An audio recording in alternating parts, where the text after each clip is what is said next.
So with a grand total of about $6,000, and I assumed a mortgage, I bought a 2-bedroom, 1-bath house. And I put a for rent sign in the yard with my home phone number on it, my family's home phone number. And I was in the real estate business at 16 years old. This is Built, a podcast series where you'll meet the people behind some of the biggest transactions and investments in commercial real estate and hear how they got to where they are today. I'm your host, Brian Mon, Chief Marketing Officer with Fidelity National Financial. And those of us in this business, well, we know the buildings, but how many of us know the stories of the people behind those structures? This time, my guest is David Adelman. David is president of Area Real Estate in San Antonio, a firm he founded over a decade ago. Though, as you just heard, he got into the industry a lot earlier than that. He specializes in bringing older buildings back to life, and I was excited to get a glimpse into his built world.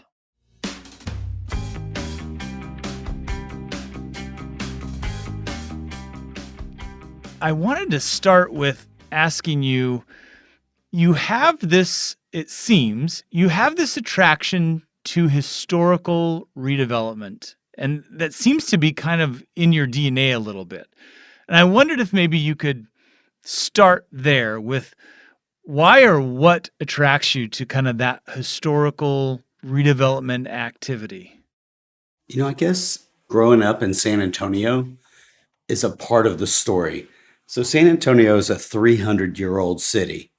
So by nature, I live in a historic place. So I think that growing up in a historic place and living in a historic place, you tend to appreciate what the historic context adds to sort of the flavor and the sauce of the city. And I've just sort of been one my entire career to look at things and wonder what could be. And it's one thing to look at a greenfield site and imagine an entire development, or even a city for that matter, coming out of the ground. But it's another matter to see something that's old and maybe a bit beat up and think about how you can recover it and restore it and bring it back and polish it up to a new beauty. And I also think that at the same time, if you kind of look at consumer products in America and places in America, there's a big thirst for authenticity. And so authenticity sometimes comes from that historic fabric, the story that was told, the story that played out in that place. I think you're right on. I think there is a level of authenticity that comes only after it's kind of been weathered and gone through something, right? So tell us a little bit about some of the projects that you have redeveloped in San Antonio. I think you've got the St. Paul's Square redevelopment, and then you also have the Borden Creamery redevelopment. Sure. I'll talk about the creamery first. So the creamery was built in the early 1900s. It was actually called the Mistletoe Creamery. And Mistletoe is a street in San Antonio, again, another historic street. And Mistletoe was moving into their newly expanded creamery when they were bought by Borden. And people might be familiar with Borden Dairy. It was a pretty big milk company. They're still in business. And so it was designed by a very, very famous architect in San Antonio named Atlee B. Ayers. And so that project, had been a creamery for decades and decades. And then about 25 years ago, a developer converted it to mini storage. So they put mini storage inside the old dairy building and they put mini storage out on the land around it. And actually another developer came to me, a very large scale national multifamily shop. And they said, hey, we have the old Borden Dairy building under contract, and we were wondering, would you like to redevelop the historic component of it, which was the original building? It's a historic building, and they would, if they had made an attempt to demolish it, they would have been the villain of San Antonio. It would have been a problem. So within literally, I think the time from request to answer was about 2 milliseconds. And I said, it's an Atlee B. Ayers building. It was Art Deco. It was built in the early 1900s. And I would love to get my hands on that building and restore it. So David's company, Area Real Estate, partnered with the developer that approached him about the creamery. Area is developing the original building into food and beverage, retail, and office space. Their partner is building hundreds of apartments and parking spots. And one of the cool things is I was able to convince that multifamily developer, hey, let us use a couple hundred of your parking spaces for daytime parking. So you're going to build them anyway. Your residents are going to drive out for work and they're going to be coming home in the evening. And our office tenants are going to show up when they leave. So we'll do a shared parking arrangement. They were excited to do it. It made the economics for their project a little bit better, made the economics for our project a little bit better. And we're underway. So we're in construction right now, looking for an early fall opening of the project. And we're basically 98% pre-leased on our commercial project. Wow, that's great. I mean, I know you said that you're from San Antonio, you grew up in this 300-year-old city. There's something authentic about it, but dive into that. Why is that so important that you would, in that moment, know for sure this historic building I'm going to do something with? I'm a big believer in design. So a lot of times these historic buildings also came with really great bones. I wish everybody listening to this could come see this building, both before and after. And even then, what would be amazing is if we could have seen it in 1918. Personally, I would have loved to have seen it. I'm sure it was really amazing. Like the Mistletoe Creamery, the people who set out to do the building, it's not what you would see today. If you went to a dairy building today in an industrial park, it would look like a tilt-up building and nondescript and look like all the rest. But these particular business folks back in the early 1900s, they really built something special.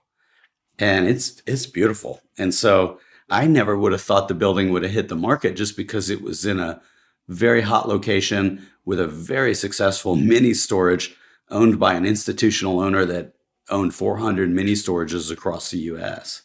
So again, it just didn't occur to me that it would be available, came available, and I didn't want to waste another millisecond.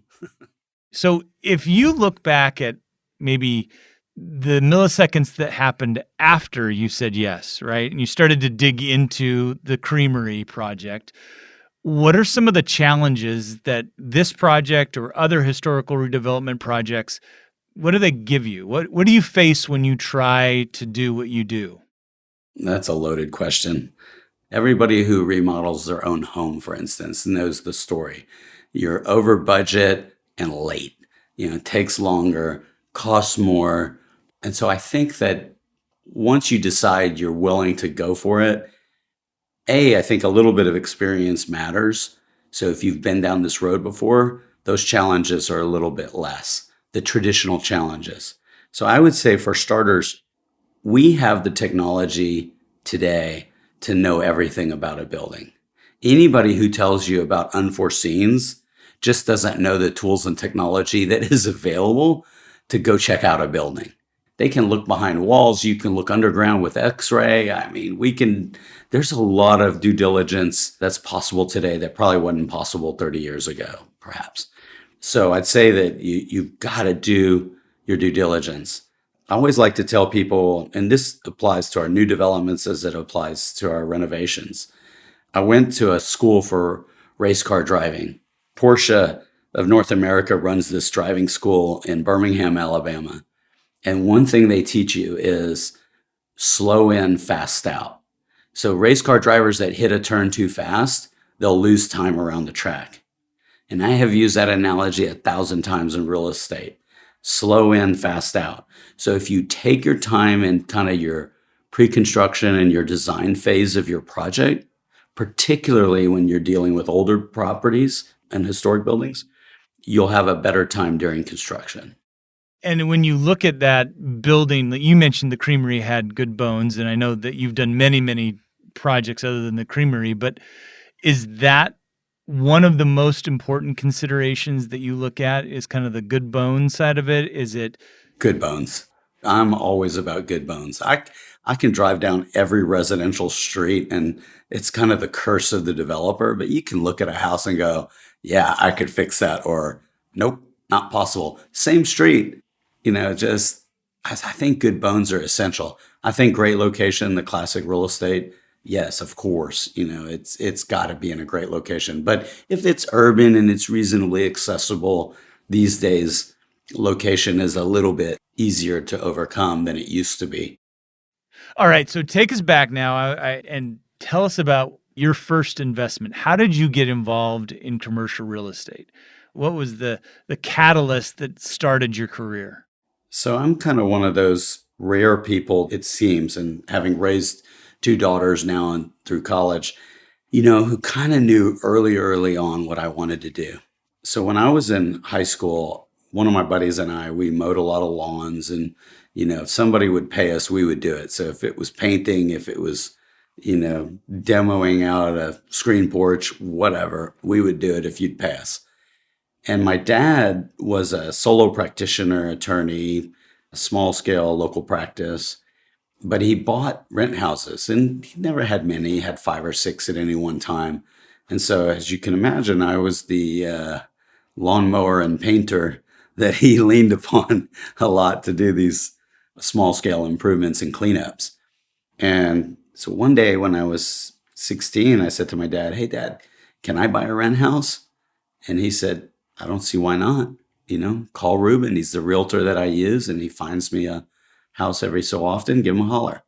So I called Ruben and I told him I wanted to buy a house. And he said, "I'll come pick you up on Saturday at your house." And keep in mind, this is in the 1980s. This is before cell phones or anything like that. So he comes over to my house and picks me up. And he was driving a Lincoln Mark 7. It was the finest automobile I'd ever seen. The Lincoln Mark 7 was a luxury sedan most teenagers could only dream of riding in. So Ruben picks David up, they drive around, and eventually they find the right house. The homeowner was behind on some payments, and David found out he could take on the mortgage by making up the back payments and paying the closing costs and realtor fees. So with a grand total of about $6,000, and I assumed a mortgage, I bought a 2-bedroom, 1-bath house. And I put a for rent sign in the yard with my home phone number on it, my family's home phone number. And I was in the real estate business at 16 years old. A great origin story, but you have to give, I guess, props to Ruben for picking you up, right? Because I don't know. When I was 16, I'm not sure I would have been allowed in a Lincoln Mark 7. I may have been able to wash it. Probably not, though. They would have thought that I would have done something different, hurt it in some way, but that's great. Well, so you're in San Antonio. You're from San Antonio. Have you ever thought of expanding outside of kind of your hometown? No, I've always had this idea that commercial real estate in particular is very Main Street as opposed to Wall Street. And I know that there are institutional class real estate investments, whether they be apartments or office buildings or what have you, that can pretty much be replicated anywhere. But a lot of real estate is very, very local, like hyper local knowledge. So I've always just said, there's enough to work on in San Antonio. I'm a little bit mixed on product type. I have actually built a fair amount of industrial and own a fair amount of industrial and service center. We own some office. We've done plenty of office. And then as well, lately, I've been doing a lot of multifamily. So I'm more crossed over the product type, but stayed geographically focused. I'm super purpose driven in what I do and not terribly concerned about how much money I make or don't make. I definitely want to be profitable. I definitely measure success, including that these are financially stable, good investments, but I don't really get wrapped up in the whole thing. So being bigger is not necessarily better for me. You mentioned you want to be profitable, but it doesn't sound like the financial side of commercial real estate is the only thing driving you. You're not driving down the road looking just for how can I flip that? How can I turn that? How can I redevelop that? There's something deeper that drives you. Is that fair? Totally fair. And in fact, I tell people all the time, when you're super focused on how much money you can make or money you'll make, a lot of times those are the people that do hit the cycle hard and fall hard. I always say if you do great projects, you'll make a good living. Like you'll be fine. Like focus on the product, focus on the softer side of the business, the people, the community, and do the right thing. You'll make a plenty fine living. That's kind of my philosophy for living that drives a little bit what I do. Yeah, I mean, there's a lot of stuff I could have done that I could have made a ton more money, but it just really wasn't about that for me.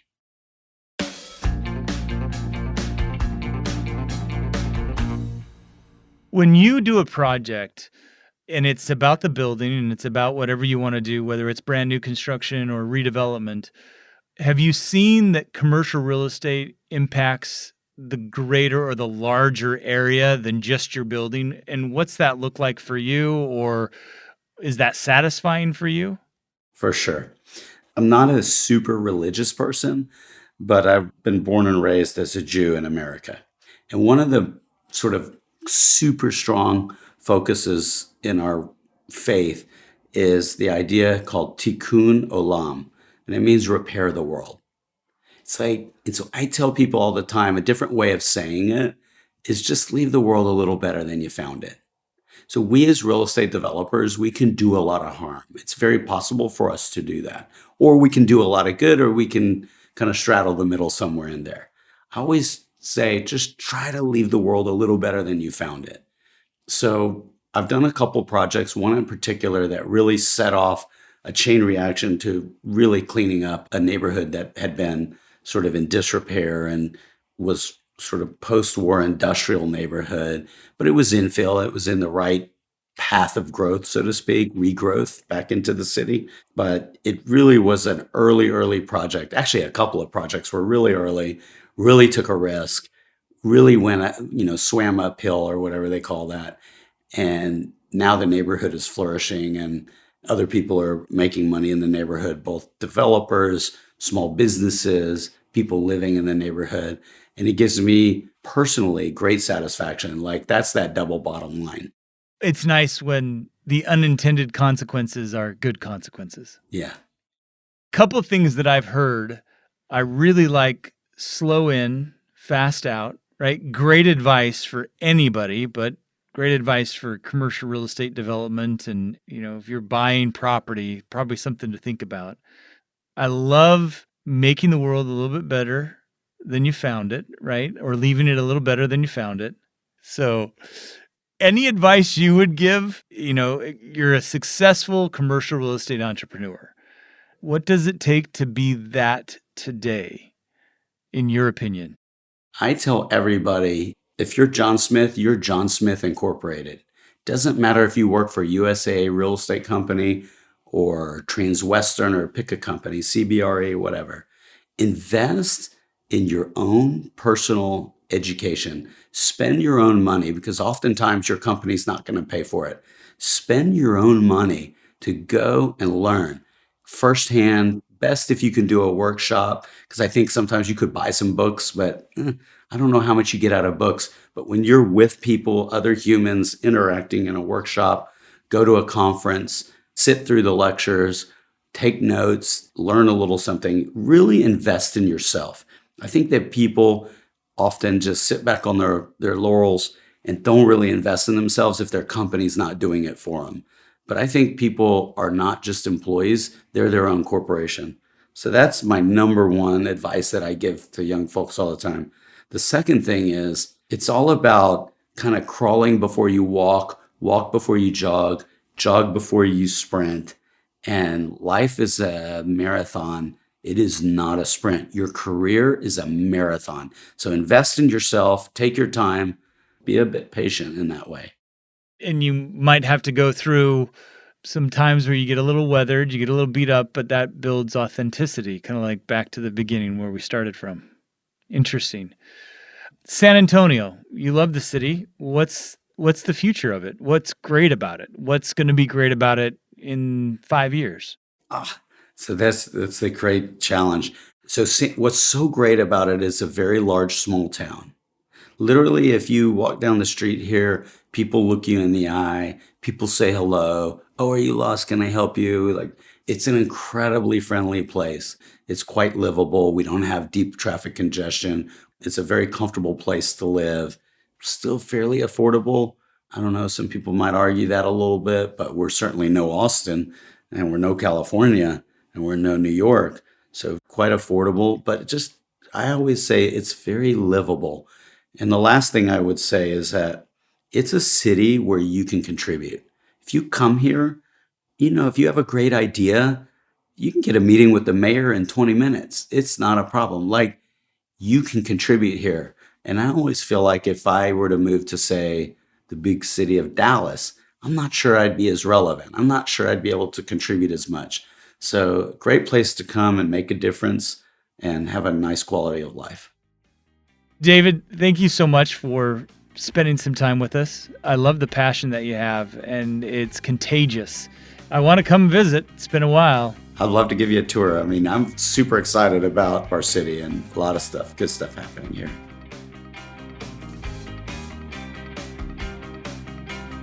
Thanks for tuning in to this episode of Built. We'll be back with our final episode of this series in a couple of weeks.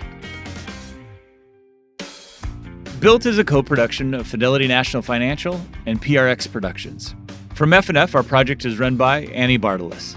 At PRX, our team is producer Ashley Milnsite, senior producer Genevieve Sponsler, and associate producer Courtney Florentine. Our editor is Isabel Hibbard. Audio mastering by Rebecca Seidel. The executive producer of PRX Productions is Jocelyn Gonzalez. I'm Brian Mon. Every story is unique. Every property is individual. But we're all part of this built world.